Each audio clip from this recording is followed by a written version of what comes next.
প্রশ্ন ১। কোন অবাধ্য জাতিকে ধ্বংস করার জন্য মহান আল্লাহ ফেরেশতা পাঠিয়ে তাদের পুরো শহরকে উল্টিয়ে জমিনে আছাড় দিয়েছিলেন? ক. কওমে আদ, খ. কওমে লূত, গ. কওমে সামুদ।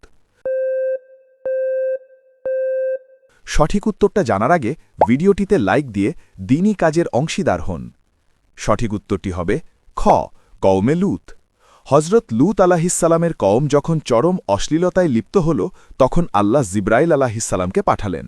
তিনি তার পাখা দিয়ে পুরো শহরকে আসমানের কাছাকাছি তুলে নিয়ে উল্টো করে জমিনে আছাড় দেন এবং ওপর থেকে পাথরের বৃষ্টি বর্ষণ করেন। প্রশ্ন ২। মরুভূমিতে যখন হজরত মুসা আলাহিসাল্লামের কওম খাবারের সংকটে পড়েছিল, তখন আল্লাহ আসমান থেকে তাদের জন্য কোন বিশেষ খাবার দুটি নাজিল করেছিলেন? ক. দুধ ও মধু, খ. মান্না ও সালওয়া, গ. রুটি ও গোশত।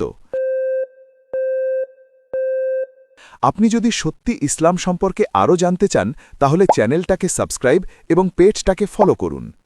সঠিক উত্তরটি হবে খ. মান্না ও সালওয়া। মান্না ছিল বরফের মতো সাদা ও মধুর মতো মিষ্টি এক ধরনের খাদ্য, আর সালওয়া ছিল ছোট পাখির ভুনা করা গোশত। এই খাবারগুলো প্রতিদিন আসমান থেকে সরাসরি নাজিল হতো। এটি আল্লাহর এক অপূর্ব কুদরত। প্রশ্ন ৩। নাবিজির সাহাবিদের মধ্যে একমাত্র কার নাম পবিত্র কোরআনে সরাসরি উল্লেখ করা হয়েছে? ক. হজরত আবু বকর রাদিয়াল্লাহু, খ. হজরত জায়েদ বিন হারিসা রাদিয়াল্লাহু, গ. হজরত ওমর ফারুক রাদিয়াল্লাহু। উত্তরটি জানার আগে ভিডিওটি শেয়ার করুন। একটি ভালো কথা শেয়ার করাও সাদাকা। এই জ্ঞানটি শেয়ার করে আপনিও সাদাকায় জারিয়ার অংশীদার হন।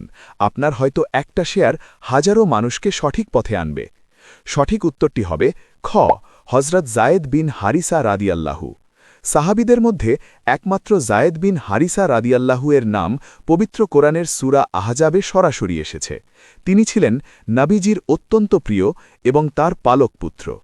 আপনি যদি সত্যি ইসলামকে ভালোবাসেন, তাহলে কমেন্টে লিখুন আই লাভ ইসলাম। আপনি কয়টি প্রশ্নের উত্তর দিতে পেরেছেন কমেন্টে জানাবেন।